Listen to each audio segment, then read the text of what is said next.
Okay, so can we start? Yes, sir. Okay. So in last lecture, we studied the concept of divisibility. Okay. So we'll take how the divisibility can be performed by using the various integers. So that part we'll cover in a last lecture. So based on the divisibility, we can study the two types of algorithm. One is a division algorithm and another is a Euclidean algorithm. So in a division algorithm, we can study how the integer numbers or how the numbers can be divided by the various integers. And in a Euclidean algorithm, we can study how to find the greatest common divisor. Okay, so basically the Euclidean algorithm can be used for finding the greatest common divisor. So by using a one example, so we can take two integers. So based on that, we can find out how to find out the greatest common divisor. So the next part is the various arithmetic concepts.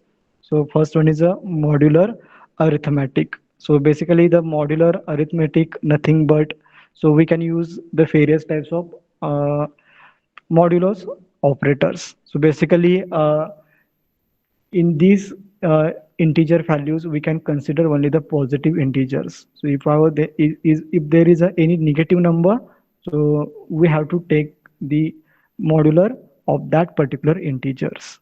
So basically, the modular arithmetic are used for only the positive integers. If the integers are negative, so in that case, we can use such type of modular arithmetic. Okay, so now how we can study such a mathematical concept in a network security. So the idea behind of that is when we design any algorithm, any network, we require certain type of mathematical concepts. So if I have to design a particular algorithm, so that algorithm based on various integer values. So the we can use various plain text, we can use various types of keys, we can perform various XOR operations, right? So we can perform shifting operations. So when we use any algorithm, we have to use the mathematical concepts. Okay, so we can just simply, if we have to design any algorithm, so that algorithm might be depend on the various mathematical modeling or mathematical concepts. So in order to use certain algorithms in a network security, we require the knowledge of certain mathematical things. Okay, so that's why we can study these mathematical concepts in a network security. So when we deal with network security, so we can deal with various positive integers. So in every example, we deal with only the positive integers. Okay, so if the number is negative, so we have to take the modulus of that particular number. So for that, we have to perform various modular operations. Now, next concept is a group. Now, there are the two types of group. So, we have to study what is a group and what are the two types of group. So, simply the types of groups are finite group and infinite groups. Now, what is a finite group and what is an infinite group? So, definition is simple. So, if there are limited or countable numbers in a memory or in any uh, algorithm, so that number is up to the countable numbers, that is called as a finite groups. So there are limited numbers are in a finite groups, and in an infinite group there are infinite numbers, so we can call it up to the nth. Okay, so for example, there are 100 numbers in any algorithm. So that number is a countable number, so that's why we can called as a finite group. If the number is uncountable, that is called as an infinite group. So in infinite group and finite group, there are some laws that is called as a closure, associative law, then A3 identity law, inverse law. Okay, so might be this law you can study it in a mathematics also, or in your digital electronics also. What is a associative law, what is a commutative law. Okay, so out of these, in a proper group we can use the commutative law. Okay, so the commutative law also called as a abelian group. Okay, so the statement of commutative law is a into b is equal to b into a. Okay, so for example we take the integers 6 and 7, so we can call 6 into 7 is equal to 7 into 6. Okay, so these are the some basic properties of the group, and the mostly we can use the commutative property from this group, and that commutative property can be called as the abelian group. So next one is a cyclic group. So cyclic group, why we can call it as a cyclic group? So there are the repetition of terms. That's why we can call it as a cyclic group. Okay, so repetition means it is the exponential representation of any operator. Exponential means it is number of terms. It might be a raised to 3, a raised to 4, a raised to 5. So if we take the term as a raised to 3, so there are 3 terms repeated. So that is a into a into a. So the numbers are repeated. That's why it can called as the cyclic group. Okay. So next one is a ring. So the in this concept we can, yeah, basically the ring operation can be used to perform addition and multiplication operations. Okay, so there are the certain rules for multiplications. So there are certain 6 rules. So we can mention the rules as M1, M2, M3, M4, M5, and M6. Okay, so these are the 6 rules for the multiplications. Okay, so simply for addition operations, we can use abelian group. Okay, so that abelian group we can mention here, that is a A1 to A5 rule. Okay, so for addition we can use these 5 properties which are mentioned as A1, A2, A3, A4. Okay, so these are the some properties. So A1 is a closure, A2 is a associative law, A3 is a identity law, A4 is a inverse law, and A5 is a commutative. Okay, and for multiplication we can use these 6 properties. So with the help of these properties we can do the multiplication of integers. Okay, so basically the ring operations can be used for addition and multiplication. So for addition we can refer the abelian groups that are mentioned as A1 to A5 rules, and for multiplication here we can use the 6 rules. Okay, so out of these 6 rule, the M4, that is commutative rule, multiplicative rule, that is multiplicative identity, are most commonly used in the rings. Okay, so these are the some basic rules of the ring. So next point is a field. Now what is a field? So field nothing but it is a set of numbers. So if any algorithm consists of 10 numbers, so we can call it is a field of 10 numbers. Okay, so if we consider there is a field of 10, so in field we can represent the number from 0. Okay, so that is from 0 to 9. So if a field is of a 10, then we can represent the numbers are 0 to 9. Okay, wait a minute.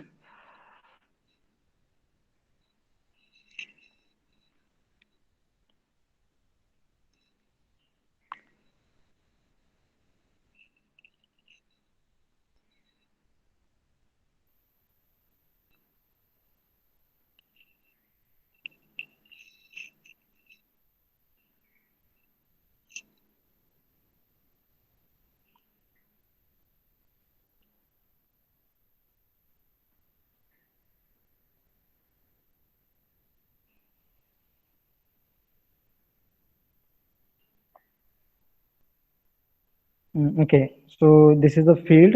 So field nothing but it is a set of numbers.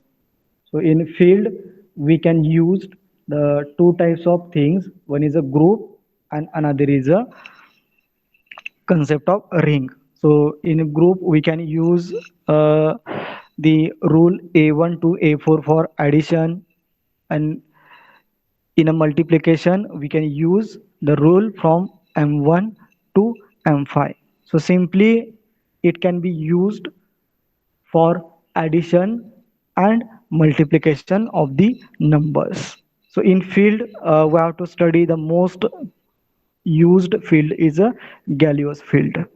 Okay, so the Galios field, it is a finite field and it can be mostly used in a cryptography. So how it can be used, how the operations can be performed by using the Galios field. Okay, so in Galios field we can deal with the various prime numbers.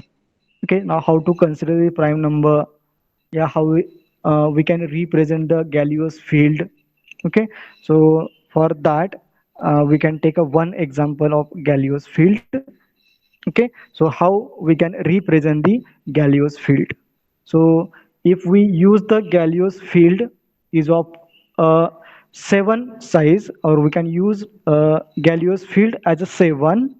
Okay, so for Galios field 7, so it is a field of 7. So if the field is 7, then we can start with a 0. So the numbers are 0 to 6. Okay, so initially we have to start with a 0. So if there is any field, so for any field we can start with a 0. So the field is 7, so we can mention 0 to 7. So there are 7 rows and 7 columns. So now everyone focus on your screen, how we can represent, yeah, how we can perform the multiplication by using the Galios field. So basically, 5 we can use these Galios field. So after taking this example, you will understood why we can do the multiplication by using Galios field. Okay, so first we take the example. Okay, so first try to understand this particular example. So there are 7 rows and 7 columns. So the field is of a 7, that's why we can represent the number from 0 to 6 rows and 0 to 6 columns. So now we have to go row by row. So first row is a 0. So the 0 consists of all the 0 numbers. Okay, so if we multiply this 0 with a first column 0, now consider first row and first column. So can anyone tell what is a 0 into 0? Yes, first row and first column. 0. 0. Okay, now second, again first row and second column, 0 into 1. 0. 0. Okay, so if we multiply 0 with all these 7 columns, so we'll get 0, because if we multiply 0 to any number, we'll get the 0. So our first row will having all the 0 values, right? Now go to the second row. So the second row consists of number 1. So second row and first column. So 1 into 0, 0. 0, right? So the next is a 1 into 1. Yes, 1 into 1. Answer is 1. 1. Then 1 into third column. 1 into 2, 2. 2. 1 into 3, 3. 3. 1 into 4, 4. 4. 1 into 5, 5. 1 into 6, 6. Now up to this multiplication is easy. आता तुम्ही म्हणसाल की in Galios field 5 we can use such type of simple multiplication. आता आपण फक्त काय करतोय 1 into 1, 1 into 2, 2 into 3. So because here we can use only the 7 field. So if we use the 100 field, 1000 field, so that much multiplication is complicated. So now go for the third row. Now tell me the multiplication. 2 into 0, 0. Zero. 2, okay, 2 into 1, 2. Two. One. Okay, Two. so now understood the importance of Galileo's field in this particular row. Okay, so now we'll identify change in the multiplication. Why Galileo's field can be used. So now we'll go for 2 into 2, that is a 4. 2 into 3, that is a 6. Now 2 into 4, that is a 2 into 4. 8. Okay, so we have to represent 8 here, but we can mention only 1. So why we can mention only 1? Because when we consider the Galileo's field of field 7, so we have to consider the maximum number as a 7. Okay, so once again I'll repeat. So when we consider the Galileo's field is of a 7, then we can consider the maximum multiplication up to the number 7. So here, uh, 2 into 4, that is a 8. So we have to subtract the Galileo's field from this particular number. So what is a 8 minus 7? 1. So that's why we can represent here 1. So next is 2 into 5, 10. 10. So it is even more than 7. So Galileo's field is of a 7. So we have to subtract the 10. Sorry, Minus 7. 10 minus 7. So answer should be 3. And we'll take a one more. 2 into 6, 12. 12. So 12 minus 7, that is a 5. Okay, so likewise we can perform the multiplication by row. Okay, so if the multiplication is more higher, yeah, if the multiplication number is more, so in that case we can use, yeah, we can perform the multiplication by using the Galileo's field. Okay, so why this particular mathematical multiplication used in a cryptography? Because in our cryptography we can use the key size. Okay, so we can perform XOR operations. Sometimes we can also perform various multiplication operations. So that depend on the size of key. So if the key size is large, so if we use the 64 size key, if we use the 128 size key, if we use a 256 size key, so in that case there is a large number of multiplication. So to avoid such higher multiplication, so we can use, yeah, we can perform that multiplication by using the Galileo's field. Okay, so here is a simple example how to perform the multiplication by using the Galileo's field. Okay, so have you understood it?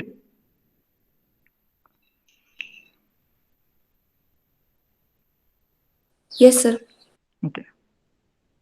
Okay, so now there is a one last part that is called as a polynomial arithmetic. So again, in this is a one important mathematical concept in a cryptography. So why we can use the polynomial arithmetic. So for that we can take a one example.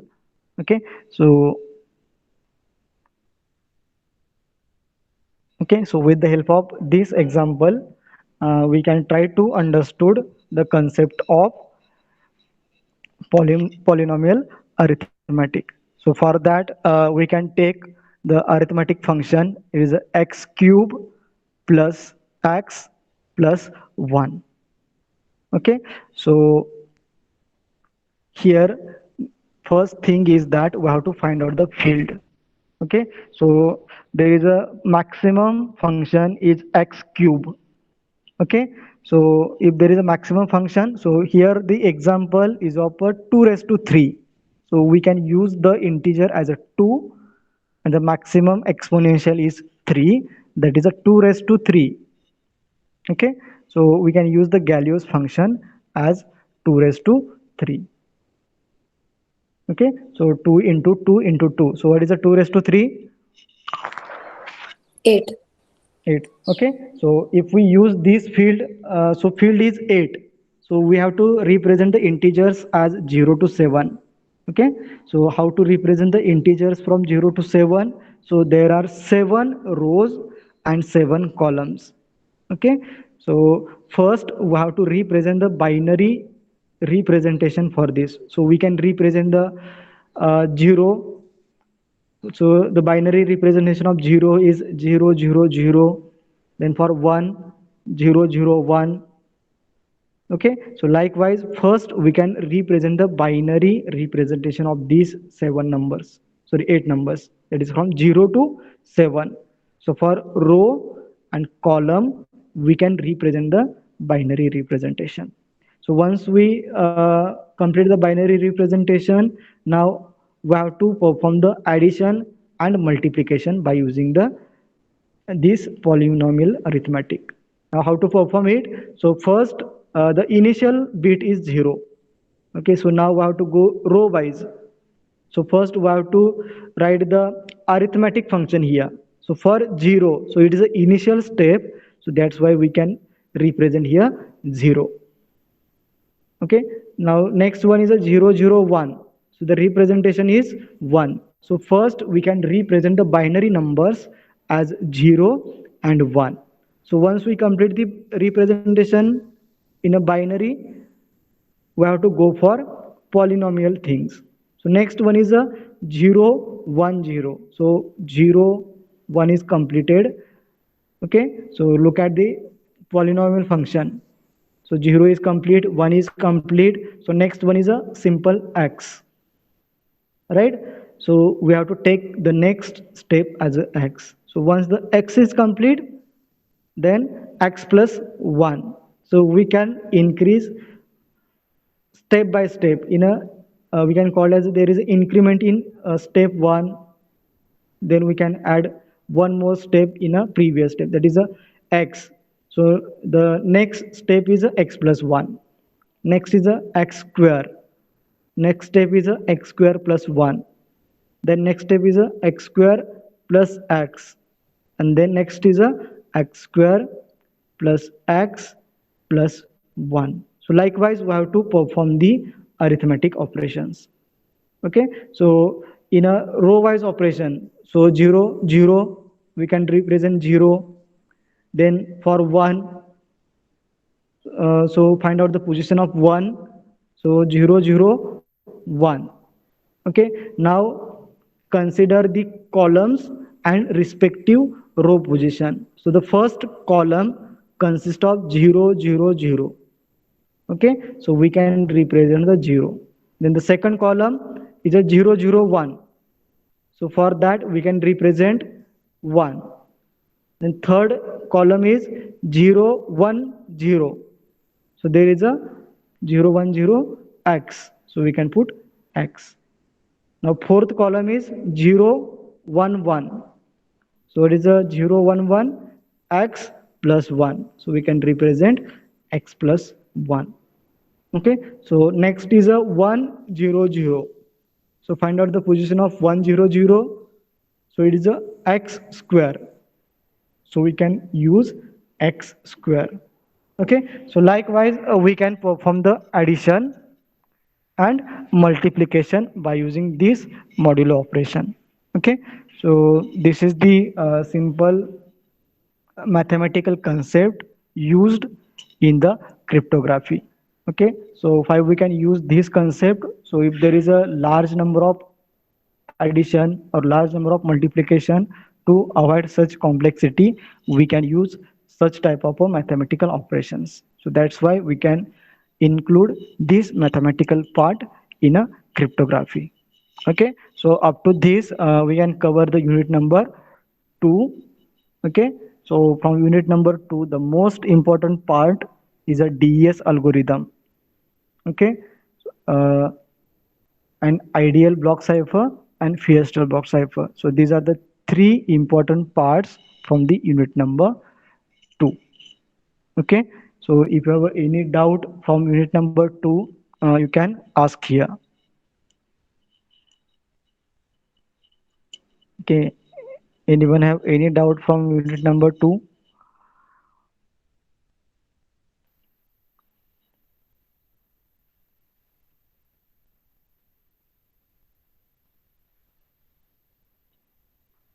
Okay, so Wait a minute.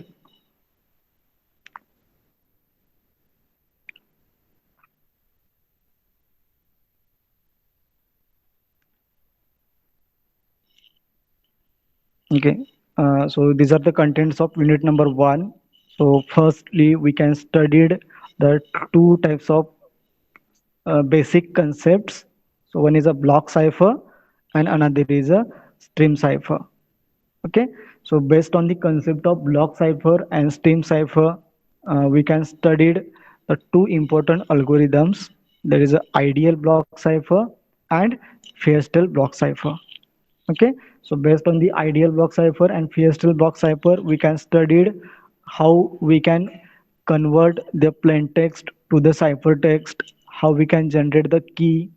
Okay, so by using the various examples also we can study how to convert the plain text into the cipher text and how we can generate the key by using the these algorithms. After that, the most important part from the unit is the DES algorithm. Okay, so we can study the data encryption standards and simplified data encryption standards. Okay, so we can also study the difference between DES and ESDES. So the mainly the difference is based on the block size, the key length, then the input of plain text. Okay, so based on the various parameters we can also study the difference between DS algorithm and ESDS algorithm. And at last we can study the mathematical part of the cryptography, that is the divisibility, division algorithm, Euclidean algorithm, the concept of group, ring, and field, and last one is a polynomial arithmetic. Okay, so these are the contents of unit number two. So if you have any doubt from this unit, you can ask here. Okay, so in the next lecture, we'll start with the unit number three. Okay, so if anyone have doubt, you can ask here.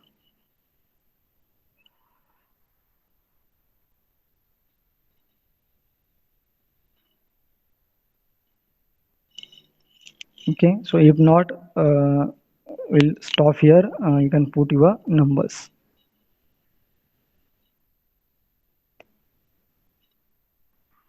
So 1 to 5,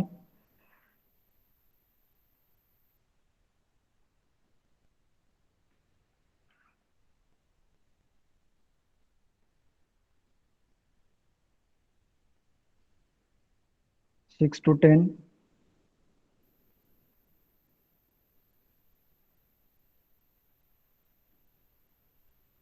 11 to 15,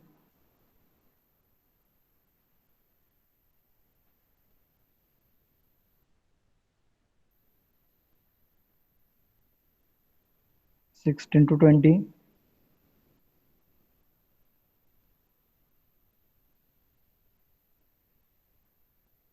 21 to 25,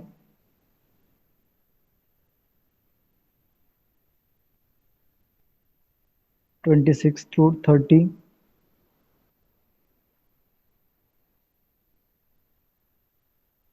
31 to 35,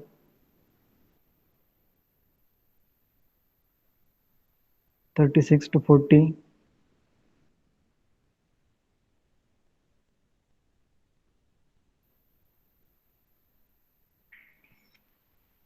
41 to 45,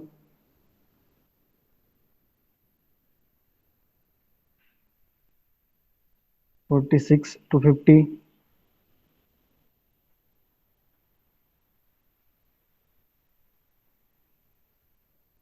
51 to 55,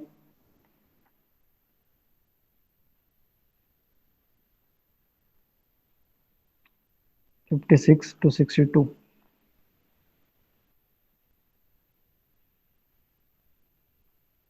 Okay, so today will stop here. You can let now. If anyone remained, you can put your number.